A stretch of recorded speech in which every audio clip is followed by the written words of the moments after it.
I'm actually already getting to the point where I'm really looking forward to these monthly wrap-ups, and maybe I won't be when I don't do quite as well as I've been doing for these first 2 months, but hopefully this just keeps up. Hi, my name is Sarah Freshly, and welcome back to Freshly Read Books. I think it really helps just like looking at my goals once a month to be like, how much progress have I made? How much, like, what areas am I not really focused in on? All that good stuff. Now, February wasn't quite as good of a month as January was, but I did still read 7 books, which I usually aim for like around 8. So I'm still pretty happy with that. I think January was just like above and beyond. So we're gonna go ahead and talk through the books that I read this month, what I thought of them, and then also update my book bingo board. This is how I've been tracking all of my goals for this year. And if you are interested in something like it, this was created by Winn from Literary Diversions. So you can check out their channel. I'll leave a link in the description to the video where they talk about like the book bingo board and everything. And within that, there's links to like actually get the board. And then you can either do the same prompts that Winn is doing, or you can kind of like add your own to them. I've got like a mixture going on mine. So let's get into it. The first book that I read in February was, of course, my TBR Spin book, which was The Golden Compass. TBR Spin, if you don't know, is a year-long reading challenge where we pick 12 books at the beginning of the year. Those are added to the TBR Spin stack, and then every month we spin a wheel during a live show, and that gives us a prompt, and then we use that prompt to pick one of the books on the stack. Also, during the live show, there are reading sprints, so even if you're not participating in TBR Spin, you can still come and join us for the actual like reading sprint portion, and then read whatever you want, or be productive, or do whatever. The live show to spin the wheel for April is going to be on March 23rd, so feel free to join us. Now for February, the prompt was a rainy day read, so I ended up going with The Golden Compass, which I've never read before. I've never read the His Dark Materials trilogy, although I have read the first Book of Dust, which is a part of a prequel, which I think is also going to be a trilogy, if I looked that up correctly, but 2 of the books are out now. So I read the first one of that and I liked it enough that I knew that I wanted to like go back and actually read the original trilogy. So this has been on my shelf for quite some time. And I figured it worked as a rainy day read just because like it's fantasy, which I think kind of fits that vibe, but also it's like a middle grade. So it's like cozier. It's not like a legit cozy fantasy, which I don't think is really my cup of tea, but it is a fantasy that is cozy. Does that make sense? But there are definitely like higher stakes in this one than I think most like actual cozy fantasies have. This book follows Lyra, who's a young girl, and she's growing up like in this college atmosphere, which is great because it gives like a lot of dark academia vibes, especially right away in the beginning. And everybody in this world that she lives in has these demon familiars. So they're basically like these little animals that kind of like represent your soul as a person, and they are always with you. When you're a child, they like kind of change into different animals as you're kind of growing and learning who you are and everything. So is your demon almost. Once you've kind of like matured and kind of come more into yourself, a coming of age, if you will, then the demon solidifies basically into like one form, one animal. Lyra's is still kind of transitioning between different ones, but for the most part, it's a kind of like ferret-like creature. I can't remember what it's actually called, but I had to look it up when I saw it because I didn't know what it was. So she's growing up in this college, but then like so much starts happening. She kind of just gets like thrown into this world where the stakes are high, a lot of things that are like beyond her, almost like comprehension, at least at the beginning of the book, are going on, and she's privy to like this amount of like this, what is going on. But she's a fun character to follow because she's definitely very curious and wants to find out more of what's going on. There's like these, they call them gobblers, which are like people that are stealing children, or children are going missing and they're not sure what's happening, like how that's happening, but they refer to whatever's taking them as the gobblers. There's like that kind of mystery going on, but then there's like so much more happening at a higher level. There's a lot of analogies to religion in this, which I didn't really expect, but I did really appreciate because it's always nice to like read from a new perspective on like organized religion, and I feel like this brought that. I mean, not new. this is an older book, but it was still new to me. Like I hadn't read about it in this way, which I really appreciated. So I ended up giving this book 4 stars. And I think from here, probably the series could get even higher ratings for me, just because I'm really curious to find out like what's gonna happen next. But I loved this as the start of an adventure. I loved like the way things were changing pretty consistently throughout the story, like where different things were going on. We were in new locations, but like it all made sense in the grander scheme of things, and it just like kept you on your toes so much throughout the whole book. So I wouldn't call it like quite twists and turns, but just more like things kept evolving really quickly. As for my reading goals, I am counting this as a classic, which will be my first book fulfilling that square. I plan on reading at least the second book as well in this series this year. I don't think I'm going to consider that to be a classic as well. I think just the first book really feels like it fits that for me, because I do think it's like classic middle grade, and I think just because something's middle grade doesn't mean it's not a classic. Also, I've owned this book since 2020, which means that it fulfills the prompt of reading the books that I've owned since before 2021, which is great because making progress in that is one of my like top tier goals. I don't remember how many there are total and how many this means that I've read, but I'll put the graphic that I have here. So now I can officially cross off the golden compass. And then I do know that this brings me to 15% of that goal complete. Oh, and you might be wondering if this marks off one from the series tracker. It does not, since it is the start of a series and not me continuing a series. So reading this book means that the series is officially going on the series tracker. Any book that I read from here in it would accomplish a number there. Next, I read I Who Have Never Known Men by Jacqueline Hartman and translated by Ross Schwartz. This was a truly incredible read. I think that the longer I sit with it, the more I really appreciate it. Also, it is totally worth like diving into the history of like this book being published and everything. I might make like a full dedicated review video just about this book. Let me know if that's something that you'd be interested in. It's not something I've done on this channel for a very long time, but this one definitely inspires me to do that. So I am considering it. So this book takes place in this like dystopian world, and while it is about that, it's not really about that. Like, I think that by saying that that's what the book is about, then people will go into it with expectations that they're gonna figure out what happened to get the world to this point, and they are gonna like know all these details about this place. But like, I would leave that at the door.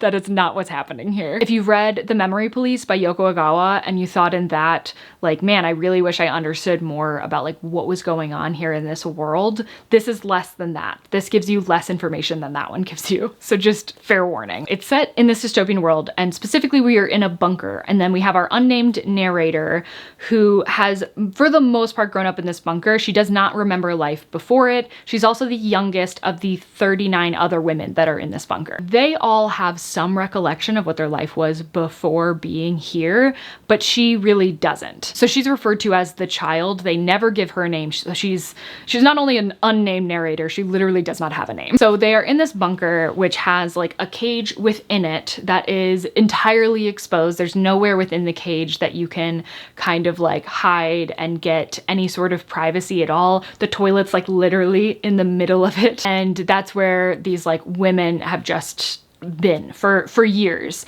They don't really know exactly how much time. The best they can tell is just by looking at the narrator to see how much she's grown up. And then around the cage are these guards that kind of just like watch them and don't really do anything. And so it's a very interesting, because you're coming into the story when they've like fully accepted this fate of theirs, that they are just here all the time and this is what their life is. But there is this like overall sense of hope, but it's like, it's about this big. It stays that way through, I would say, the entire book.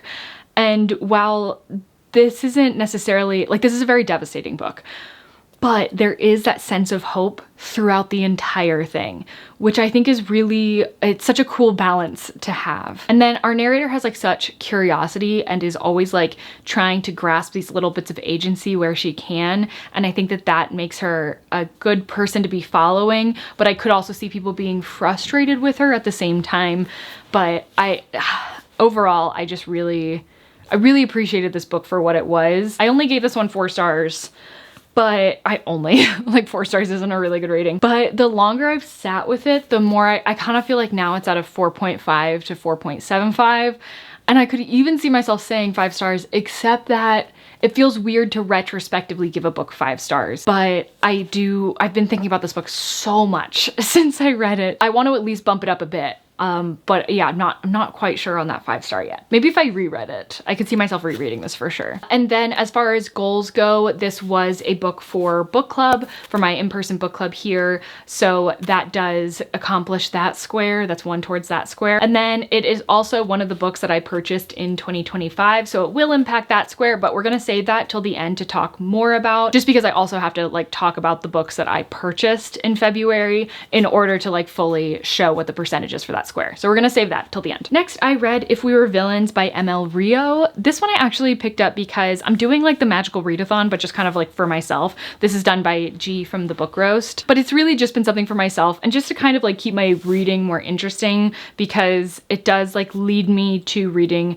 things that I didn't expect to read like right then. So I think the prompt was to pick a book that is in the middle left of your bookshelf. So whatever that means for you. That was actually really easy to determine what that means for me, because I have 6 shelves here that are my full TBR. I could just clearly pick the middle left bookshelf in order to fill that prompt. So it was fun. Like I got to look at this entire shelf and decide which book I wanted to read from it. And I ended up picking this one, which I got like quite some time ago I was making a video reading dark academia books.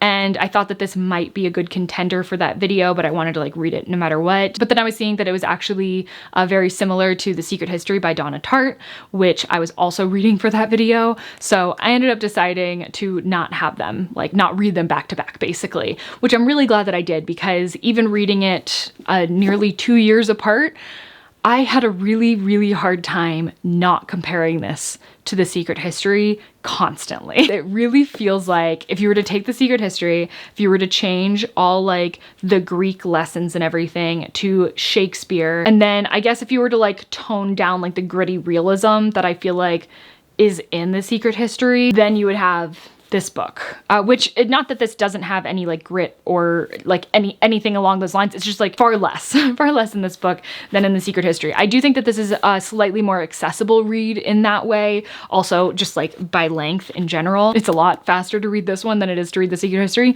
But if you were interested in this book, I would probably just recommend The Secret History to you, because like, come on. It's so good. So this is set in a college that is a very, very weird college.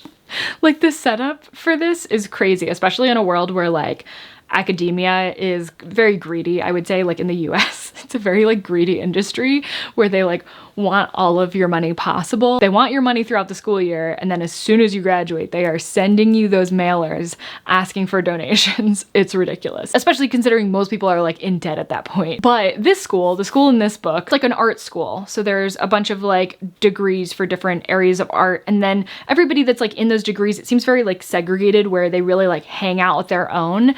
And then that's very, very true for the theater department. In addition to that, in the theater department, you have like all the people that are there as freshmen, and then after freshman year, you might not make it to sophomore year. I think you even have to audition to get into the next year of the school, and so on. And let me tell you, if I had made it to like junior year at this school, and then they were like, sorry, you didn't make it to senior year, I would have been pissed. But that's how they run their school, so who am I to question? And then the 7 people that are at that are our main cast, quite literally, of this book, because they're also in plays. So that's funny if you've read the book. Those 7 people are the only 7 people that are in their senior year at this school. Those are the only ones that have made it to this point in the theater department. Also, they only do Shakespeare plays, which I think if you're into Shakespeare could be a bonus.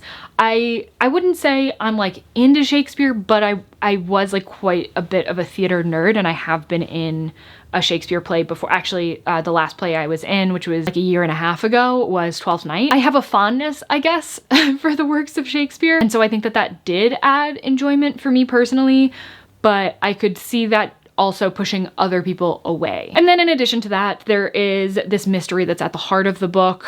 We start it with knowing like our narrator, our main person that we're following, is just finishing up a sentence of like 10 years or something in prison for something that happened when they were at school. So the whole book is kind of like getting to the point where you find out what that is, and then like the fallout from that and how this person ends up going to jail for it. Overall, the atmosphere was great, but the characters fall so far flat that it just ended up really evening out for me, which is saying something, because typically like atmosphere in a book is what puts it above and beyond for me.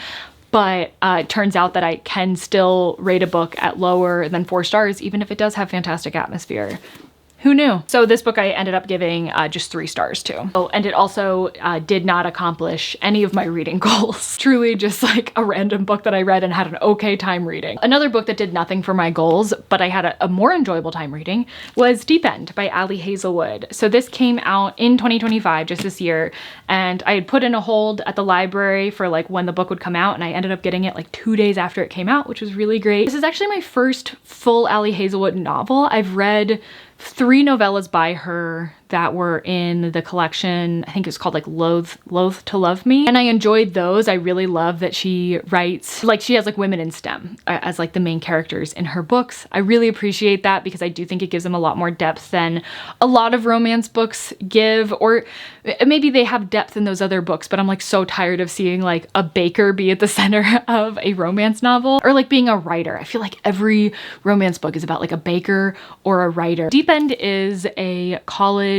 sports romance. I think it might actually be my first both sports romance and also college romance, but don't quote me on that. This follows Scarlett, who is a diver. She's on the diving team. And then the male like lead character is Lucas, who is on the swimming team. So they kind of like exist in these similar orbits, but they don't super know each other at the start of the book. And then Scarlett's teammate, who I want to say is like Penelope, maybe? She's dating Lucas, and they've actually been dating for quite a long time at the start of the book, which made me a little bit nervous for like how the story was gonna go, especially because at the start of the book, like Scarlett and Penelope, if that is her name, so sorry if it's not, they're like just becoming friends, and it seems like this is a friendship that like Scarlett kind of needs. Like she doesn't really have close female friendships, or even really it seems like close friendships at all. Like she has a hard time letting people in, and it seems like there is like an avenue to where they could get to be good friends. And so I was a little bit worried about that setup, but I actually think that it was done like decently well. So I was okay with all of that. Another thing to note is this book has a lot of sex in it. The number of those scenes is very high, which is not just because it's over 400 pages, which is a ridiculous length for a romance novel, honestly. It didn't feel like that long, which I think is a real testament to the writing. But I would just know that going into it, I got pretty bored of those scenes. If I'm being honest, like by the end, I was getting to the points where I was just like fully skimming through those scenes, mostly to just see if there's any character development, because they do enjoy talking during that time. And sometimes there would be character development during those scenes. So I would just like skim through and be like, okay, what are we doing here? Got it, cool, let's keep it going. So just fair warning, that's in it. I do think that there are certain aspects of this book that could have been done better or handled better, but overall I super enjoyed it. I had like a very fun time reading it in general. And then I also really appreciated the third act of this book, because I think that it felt very different than what a lot of other like romance books do. And then also I just feel like Scarlett as a character, she had so much to kind of like work on within herself, and she was in therapy from the start of the book, which I really appreciated. And you get to see this like growth in her and for her to work on that. And that's something that I personally really love when that's brought into a romance novel and is not fully about like just the relationship, but is instead like showing personal growth in the characters, and not even just in the way that they are with each other, but on their own as well. This one I ended up giving 3.5 stars. Had a great time. You may also be wondering why I keep referencing this book here. This is my new reading journal. Thank you so much to Clever Fox who sent this to me. Basically, it's just like this great way to track the books that you read. The bulk of it is these like layouts that are totally dedicated to just like one book, where you can talk about the different things that you liked about it, thoughts and stuff. There are guided questions, but then also just like these little areas like the themes of the book, when it was published, how you felt about like specific aspects of the books, which honestly really helped helped me just figure out my ratings in general. And then I also like these page layouts because initially I was kind of just trying to fill out like every little piece of it, but then I got to the point where I was like, oh, certain questions mean more to me for specific books, and then other ones I kind of just like had random like thoughts and stuff that I wanted to write down, so I went that way. I also started like kind of collecting quotes in this, which I thought was a lot of fun. And then besides like those pages at the beginning, there's an index where you can see like at a glance what your ratings were for the books and then what page their actual layout is on. There's a reading log so that you can keep track of like your monthly reading. Then there's a daily reading tracker, which I really love.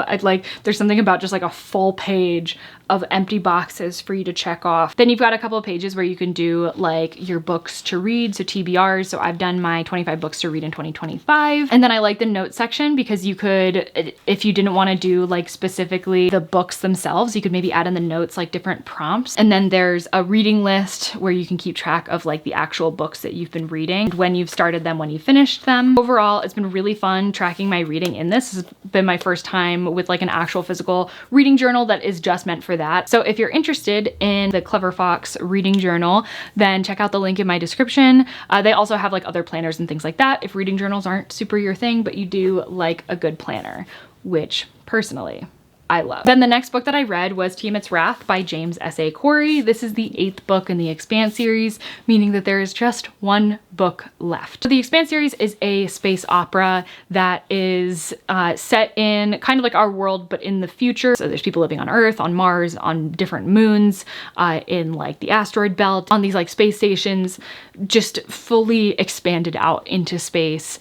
And with that comes like a lot of new political discussions and different areas like kind of at odds with each other, different ways of like communicating, especially depending on how far away you are from different areas. Like it adds like a lot of uniqueness to the situation, but it all feels really realistic. Like if we were to colonize space, this is probably what it would look like. It wouldn't be this like super magical, we're all in this together type situation, probably, unfortunately. So the first book starts with kind of like this mystery that you're solving, but then also this like bio threat happening, and then that just like kicks off the entire series. So I think that it's really easy to get into, and I think that even if you are intimidated by like how spacey it sounds and how sci-fi it sounds, it's such a good entry level into it, like that first book, that I think that even those that are not as comfortable with reading sci-fi, it's accessible enough to get you like engrossed in the world and excited about it.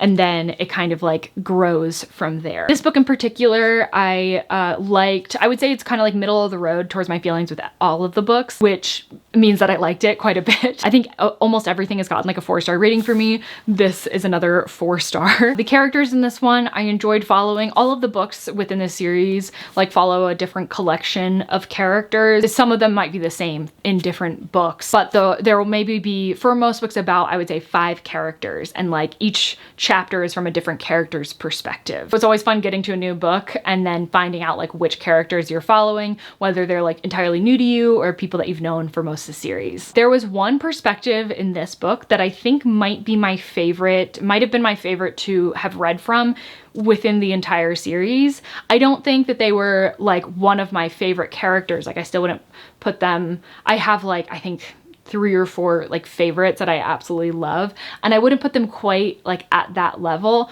but as far as their narrative and like what was going on with them, I think it was my favorite, like fully encompassed story within here. So yeah, I think I already said, but 4 stars. And then this also accomplishes my series tracker, a book towards that, and a big book, which I classify as anything being over 500 pages. I think this is about 530 pages. You might be wondering why I don't count that as a book by a favorite author, even though obviously like I've really loved all of the books by James S.A. Corey, which is actually like a writing duo. That's only because since they're all from the same series, like of course I'm gonna continue reading that and liking that series. That square is really more to encourage me to pick up other books by authors I've already enjoyed that I've maybe been like putting off because I think that I'm like, I should be reading other things for whatever reason. I think that there's already a lot of incentive to continue on in series that I like, so I'm not using the square for that. But if I were to pick up like a new book from James S.A. Corey, for example, there is starting a new series, I believe the first book's called Mercy of Gods,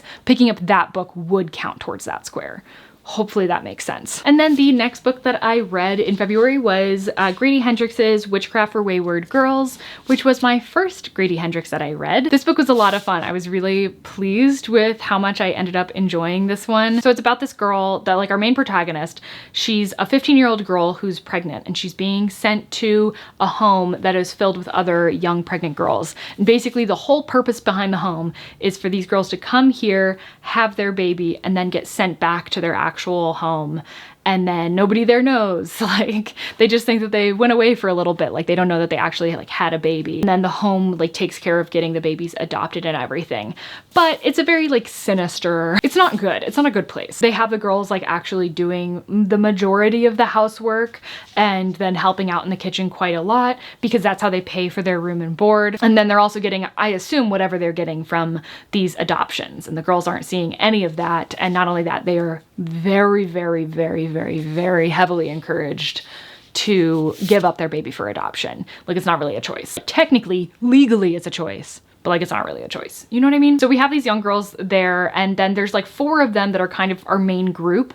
And then Fern is like our main girl. Fern ends up getting a hold of this like occult book, which kind of talks about like how to be a witch and everything. And then her and the other 3 girls kind of get into this as a way of taking back a little bit of like agency in their lives. And that leads them to, of course, like stumbling further and further down the rabbit hole and not really fully understanding like what they were getting themselves into, or being like on the fence about, you know, is this really an okay thing to get into? Like, is witchcraft okay? And it's not just like this straightforward, like, I want this thing to happen, so boom, like I can do these things to make it happen. It's more like there are negative effects for yourself that you need to go through in order to get something else to happen that would be considered a positive to you in your mind. So it's like all about this balance, basically. Everything kind of comes at a cost. But I think that because of that, I think it shows just how much they've been left out of choices that are a part of their lives for so long, and how bad the situation is that they're currently in, that they are contemplating the things that they are contemplating, whether or not they do it. I really liked the different characters in this. There were definitely times when I think I was frustrated with basically each and every one of them, and I could see that really grating on people, but I think overall it does really make sense. The decisions that they made for the type of people that they were and how they were presented. I do think that it could have been driven home a little bit more, like the people that they were. I think there were some instances in where they felt like a little bit flat, and I could definitely see that as being a criticism. There's also 2 characters that I don't think are treated quite as well as they could have been. Not as well as in like other people in the book treating them that way, but I think that more care could have been taken with creating their characters and writing their characters. Also, there was a little bit of hesitation going into this, knowing that this was written by a man and it's about a bunch of like pregnant young girls. But reading the afterword and seeing like how much research he did and like how closely he worked with like a ton of different people that know a lot more, like I think that that really helped me. So I would definitely recommend reading that acknowledgement section if you are reading this book, because there was like sometimes during certain scenes there would be just like this hesitation for me.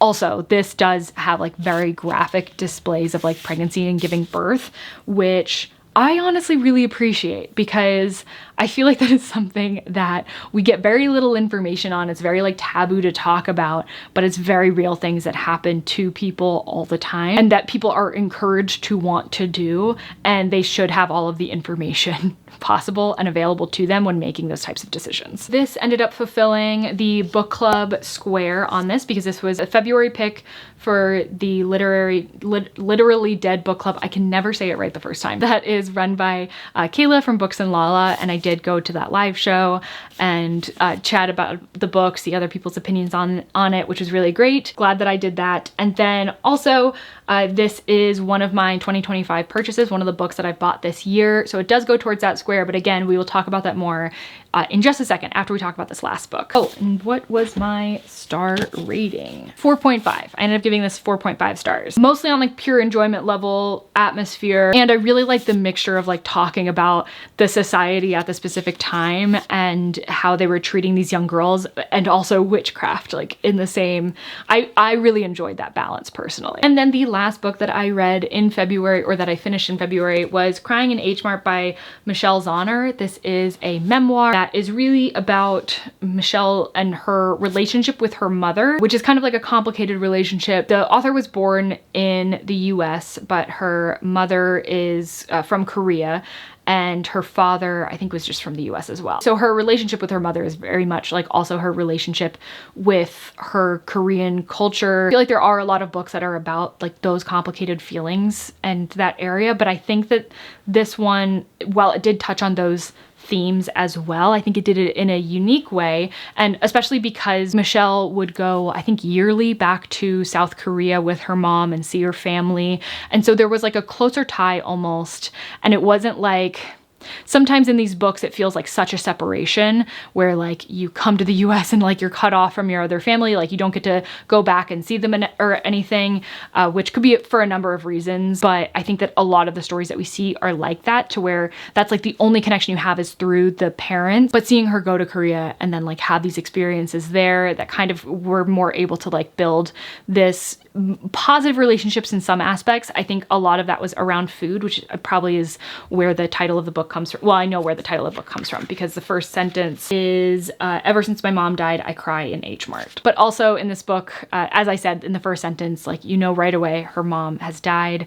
And so it's a lot of her grappling with that death and also remembering what that was like, what that period of time was like, because her mom had cancer, and it was very traumatic watching her go through that and taking care of her through that. And it was overall like a very difficult read. I think I probably would have taken more time with this one had it not been a book club book, so I had to like finish it by a specific time just because it felt very, very heavy. But unfortunately that book club is today, and now I have other plans, so I can't even go to that book club. But I am happy that I had read it, and I think it's honestly for the best because I don't even know how intelligently I can talk about this one still. Like, I still feel like I need more space from this to be able to talk about it better. So while this would have fulfilled that prompt, I've decided that unless I actually go to the book club or to the event for the book, it's not going to count towards the book club books square, just because I want that to encourage me to take part in those things. It does, however, add to my nonfiction goal, so it is a book towards that. So still a win. Oh, and I ended up giving this book 3.5 stars. Okay, so that's all the books that I read. Now let's talk about the square, the big square, the one that scares me more than any of the others. Maybe it's just because I've seen Winn going through the years attempting this very similar style square, but it does seem like it's going to be the hardest one to meet. But also I do think that it improves my buying habits the most, and that is to read 60% of the books that I purchase in 2025. As a reminder, this is purely the books that I purchase. It is not books that are coming from publishers, and it also doesn't include any books that I get from like the little library in my neighborhood, which that's how I get a lot of books, honestly, because I drop off a ton of books there. Speaking of, before we get into this, I recently got the 4 books from the From Blood and Ash series. I know that sounds bad that I took 4 books at one time from there, but guaranteed, like about half of the books that are in there are the books that I've put in there. Like, I'm always putting books in there, especially now because I just went through like all the books that I read last year that I want to unhaul. So I still have, I can't even put them all in there at once because there's not enough room, and I also don't want to take up all the space to where other people can't add books. Anyways, none of that's important. What I'm asking is, if you've read the From Blood and Ash series, can you tell me what you thought of it and if I should read it?